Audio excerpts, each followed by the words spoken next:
কিন্তু আমরা কি বলি, জলবায়ু কি করতে হবে, কি করতে হবে, কন্ট্রোল করতে হবে। আমি একটু ঘুরায় নিয়ে যেতেছি, আমি যেটা বুঝাইতে চাইতেছি, আশা করি ধ্যান দিয়ে শুনলে সবার বুঝে আসবে, নারীরও বুঝে আসবে, পুরুষেরও বুঝে আসবে, যুবকদেরও আসবে, বৃদ্ধদেরও আসবে। আর যদি বুঝে না আসলো আর বুঝতে চেষ্টা না করলাম, তাহলে বিরাট বড় একটা বিপদও হয়ে যাবে। হতে চলছে বিপদ, হতে চলছে বিপদ, হতে চলছে। দুবাই যে বিপদ হয়ে গেল, আমাদের দেশে এই পর্যন্ত বন্যায় যতটুকু না হয়েছে, এক বন্যায় দুবাইতে এর চেয়ে কয়েক গুণ বেশি হয়েছে। কি বিশ্বাস হয় না? হ্যাঁ, আমাদের হইলে তো কি হয়, কিছু খড়কুটা বাইসা যায় আর কিছু কলা গাছ ভাঙ্গা যায়, কিছু টিনের ঘর ভাঙ্গা পড়ে, এটুকুই তো হয়েছে, ঠিক না? কিন্তু দুবাইতে কতটুকু ক্ষতি হয়েছে? অপেক্ষা করেন, 2 দিন পরে মিডিয়ায় আসবে, তখন আমাদের দেশেরটা নেটে মিলায়া দেখেন যে এত বৎসরে যা ক্ষয়ক্ষতি না হয়েছে, এর চেয়ে বেশি ক্ষয়ক্ষতি একদিনে হয়েছে। কি আরো তো হইতেছে, এখন কুয়াশার কারণে হইতেছে। দ্বিতীয় সৌদিতে এখনো বৃষ্টি চলতেছে, ক্ষয়ক্ষতির মাত্রা এখনো বাড়তেছে। এরকম গরমে এই যে আপনাদের এসিগুলো আছে না, আর যদি 2 ডিগ্রি বাড়ে, তাহলে আপনাদের এগুলো সব চেঞ্জ করতে হবে। একটাও 40-এর উপরে দেওয়া নাই সেন্সার, 40 থেকে 42 দেওয়া আছে। কেন এটি যারা বানাইছে, আমি বলে দিয়ে গেলাম, বাকি আমি এগুলোর কারিগর না, সত্য বলতেছি, মসজিদে বসে বলতেছি তো, যাই না শুই না বলতেছি। কেননা বাংলাদেশে 37-এর উপরে ওঠে না, বিদায় এগুলা 40, 42, 45-এর উপরে নাই সেন্সার।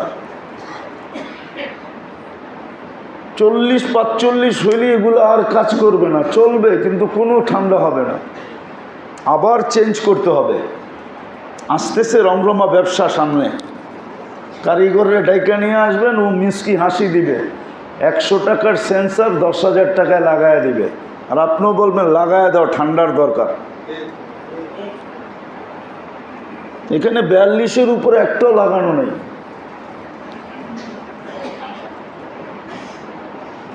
তো এটা বোঝানোর উদ্দেশ্য না আমার উদ্দেশ্য হলো আমাদেরকে মুসলমান হিসাবে চিন্তা করা উচিত, মানুষ হিসাবে না।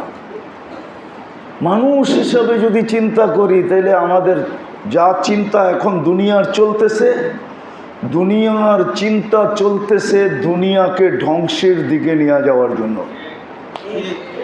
মাঝে মাঝে আমরা যুবকদের কর্ম দেখি, ওদের কর্ম দেখি রাস্তাঘাটে, তো আমার 100 ভাগে 100 ভাগ মনে হয় যে ও মনে হয় দুনিয়ার থেকে বিমুখ হয়ে গেছে, আর বাঁচতে চায় না, তাড়াতাড়ি মরতে চায়।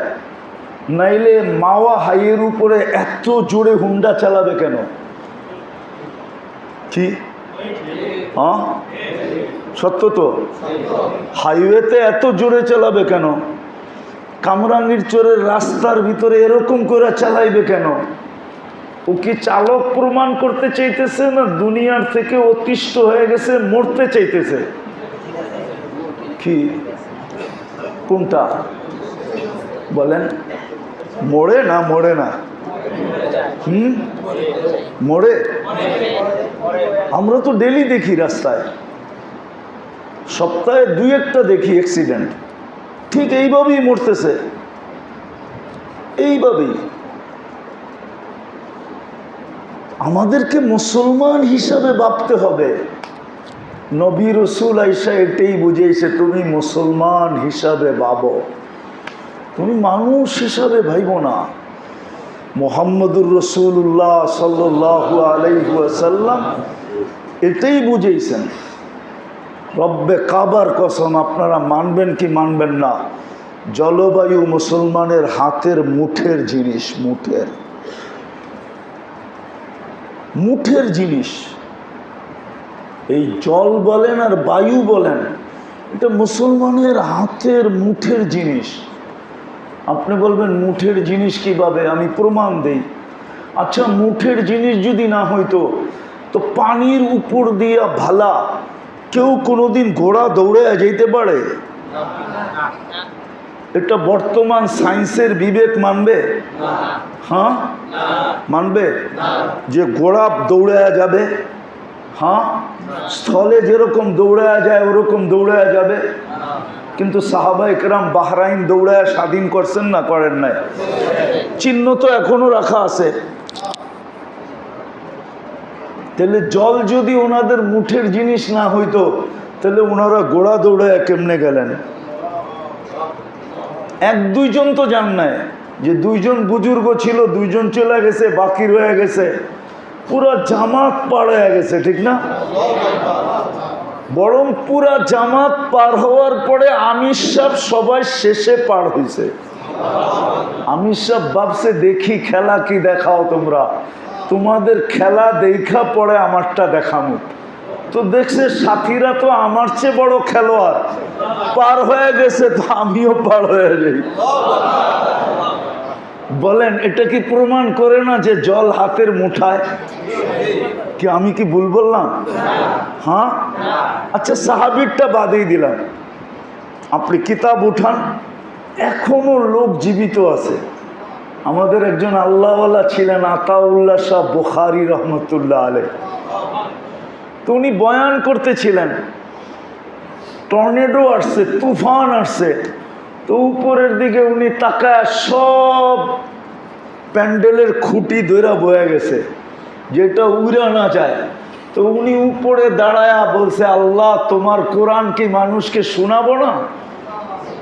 বলতে দেরি তুফান কোত্থেকে আসছে, কই গেল, এটা কেউ জানে না।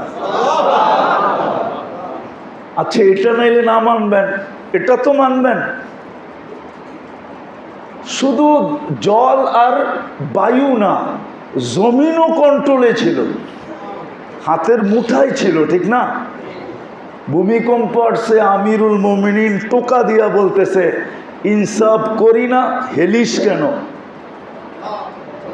তো ভূমিকম্প যেইভাবে দৌড়াইয়া আসছে এর চেয়ে বেশি গতিতে দৌড়াইয়া গেছে। বোঝা গেল জমিনও কন্ট্রোলে ছিল, হাতের মুঠায় ছিল। জমিন তিনটা বাদ দিলাম, অগ্নিগিরিও হাতের কন্ট্রোলে ছিল, হাতের মুঠায় ছিল। নাইলে তমিমে দারি রাদিয়াল্লাহু তাআলা আনহু কেন বললেন অগ্নিগিরিকে ইরজি ওরা? ওই পাহাড় তো এখনো রাখা আছে, ওর ভিতরে অগ্নিগিরি এখনো রাখা আছে, কিন্তু ওর বাহির হওয়ার ক্ষমতা নেই। ও ভিতরে থাকার ক্ষমতাই আছে, অগ্নিগিরি থাকার ক্ষমতাই আছে, কিন্তু বাহির হওয়ার ক্ষমতা ওর নাই। কেন তমিমে দারি রাদিয়াল্লাহু তাআলা আনহু বলে গেছে, লা তাখরুজি ইলা ইয়াউমিল কিয়ামা, কিয়ামত পর্যন্ত বাহির হবি না, খবরদার। কি আপনি কি মুসলমান হিসাবে এই সত্য কাহিনীগুলা মানেন না? যেটি এখনো চিহ্নিত করা আছে, এখনো চিহ্নিত করা। আমি চিহ্নিতগুলো বলতেছি, বুজুর্গগুলার বাদেই দিলাম। তাহলে বোঝা গেল জলও মুসলমানের হাতের মুঠায় ছিল, বায়ুও মুসলমানদের হাতের মুঠায় ছিল, জমিনও মুসলমানদের হাতের মুঠায় ছিল। সমস্ত কিছুই মুসলমানদের হাতের মুঠায় ছিল। নাহলে আমি চোখে দেখা বলতেছি, শোনা না, শুনলে ভুল বলতাম। চোখে দেখছি, এখন আর ভুল হওয়ার মনে হয় সুযোগ নাই। টিউনিসিয়ায় ওই জঙ্গল রাখা আছে, যেখানে পুরুষ না মহিলা উম্মে হারাম রাদিয়াল্লাহু তাআলা আনহা, সিংহ ওনার উপরে থাবা উঠাইছিলেন যে ওনাকে খাবে। তো উনি বলছিল, থাবা আমাকে দিলে জান তোমার যাবে, আমার কিচ্ছু হবে না, এটা আমার বিশ্বাস। কেননা আমি আল্লাহর রসুলের গোলাম মুসলমান। তো সিংহ বলছে, তাইলে আমি ভুল বুঝে ফেলছিলাম, আমাকে ক্ষমা করা যায় না? বলছে, দেখো আমার সাথীরা সব সমুদ্রে ডুবে গেছে, আমিও ডুবন্ত ছিলাম, বাঁচতে বাঁচতে কুলে চলে আসছি, এই জঙ্গলে লোকালয় আমি চিনি না, তুমি আমাকে লোকালয়ে পৌঁছাও, তাইলে আমি তোমাকে চিন্তা করব মাপ করব কি করব না। তো পিঠে বসায়া লোকালয়ে পৌঁছে দিছে।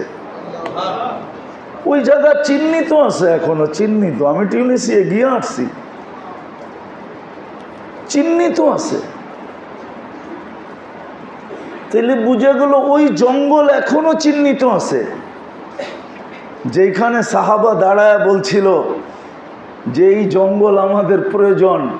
আর আমাদের পরিচয় জানো, নাহনু রসুল রসুলিল্লাহ, আমরা আল্লাহর রসুলের প্রতিনিধি। সকাল পর্যন্ত তোমাদেরকে সুযোগ দিলাম, যদি জঙ্গল ছাড়বে তো ছাড়বে, নাহলে সকালে আমরা গণহত্যা করব।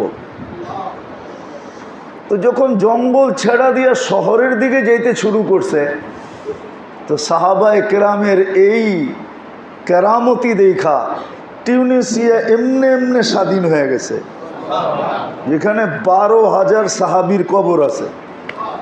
ওই জঙ্গল এখনো রাখা আছে, ওইখানে মসজিদ রাখা আছে, চলেন আমি দেখায় নিয়ে আসি। কিন্তু 1 বছর অপেক্ষা করতে হবে। তাইলে ওনারা যেই দিন ঘোষণা দিছিল, যেই মুহূর্তে দিছিলেন, ওই মুহূর্তে জঙ্গলের সমস্ত প্রাণী ওইখানে আসে, আর কানগুলো আকাশের দিকে উঁচা করা, মাথাটা আকাশের দিকে করে দাঁড়ায় থাকে। তো আমি জিজ্ঞেস করছি কেন করে? তো বলছে জানি না। তা আমি বলছি কিতাবে পাই নাই, কিন্তু আমার মন বলে মনে হয় ওরা ওই ধ্বনি এখনো শোনে। যাদের হাতের মুঠায় ছিল, বায়ু যাদের হাতের মুঠায়, জল যাদের হাতের মুঠায়, জমিন যাদের হাতের মুঠায়, অগ্নিগিরি যাদের হাতের মুঠায়, সমস্ত জঙ্গলি প্রাণী যাদের হাতের মুঠায়, মদিনার রাস্তায় বসে আছে বাঘ। তো সবাই ইবনে ওমর রাদিয়াল্লাহু তাআলা আনহুকে বলতেছে, তুমি কই চললা? কয় এদিকে যাবো। কয় বাঘ তো রাস্তায় বসা। আচ্ছা। তো উনি যায়া বাঘের কাছে যায় কানে ধরছেন, আর দূরে একটা থাপ্পড় লাগায় বলছেন, ওয়ালিহাদা খুলিকতা তক সাদাত্তা তারিক আল মুসলিমিন, তোকে কি এই জন্য জন্ম দিছে আল্লাহ যে মুসলমানের রাস্তায় এসে বৈশা ভয় দেখাবি? গেলি এখান থেকে। তো ইতিহাস বলে ওই এলাকায় জীবনে কেউ কোনোদিন বাঘ দেখে নাই। চলেন আরেকটা শুনে দিই। আল্লাহ রসুল যখন জীবিত ছিল, বাঘেরা দলবদ্ধ হয়ে আসছে, এসে বলতেছে, আল্লাহ রসুল জিজ্ঞাসা করতেছে কেন আসছো? তো বলতেছে, ইয়া রসুল আল্লাহ, বকরি শকরি তো আপনার সাহাবীরাই পালে, এদের বকরি শকরি ছিনায় নিতে আমাদের লজ্জা লাগে, এই জন্য বিচার নিয়ে আসছি। কি বিচার? এদেরকে নিয়ে বসেন, আমরাও থাকি, আল্লাহ এটার ভিতরেই আমাদের রিজিক রাখছে, আমরা এটাই খায়া বাঁচি। এরা যদি বৎসরে 1-2টা আমাদেরকে দিয়া দেয় নিজ ইচ্ছায়, তাইলে তো আমাদের নিজ ইচ্ছায় হামলা করা, মুখ কালা করার কোনো দরকার হবে না, আর এরাও আমাদের বিরুদ্ধে বদদুয়ার হাত উঠাবে না। তা আল্লাহ রসুল বলতেছে সাহাবায়ে কেরামকে, শুনছো কি বলছে? কইয়া রাসূলুল্লাহ, বুঝলে তো আপনিই বুঝছেন, আমরা আর কি বুঝবো। তা আল্লাহ রসুল হাসতেছিল আর বলতেছিল যে এই অভিযোগ করতেছে, তোমরা সদিচ্ছায় বৎসরে এদেরকে 2-4টা দিয়া দিবা? তো সাহাবারা বলতেছে, ওয়া রে ওয়া, সারা বৎসর পালমু আমরা, মহব্বত লাগবে আমাদের, আর নিজের হাতে নিজের পালিত পশু এদেরকে উঠায় দিয়া দিব, এটা হয় কি করে? আল্লাহ রসুল রসুল্লাহ সাল্লাল্লাহু আলাইহি ওয়াসাল্লাম জিজ্ঞেস করছে, তোমাদের সিদ্ধান্ত কি? আগের মতোই চলবে, ওরা পারলে নিব, আমরা পারলে বাঁচামো। হাদিসের কিতাবে দেখেন, আমি বানায় বলতেছি না এগুলা। সবই আমাদের হাতের মুঠায় ছিল, কিন্তু কখন ছিল? যতদিন পর্যন্ত আমাদের ভাবনা মুসলমান হিসাবে ছিল।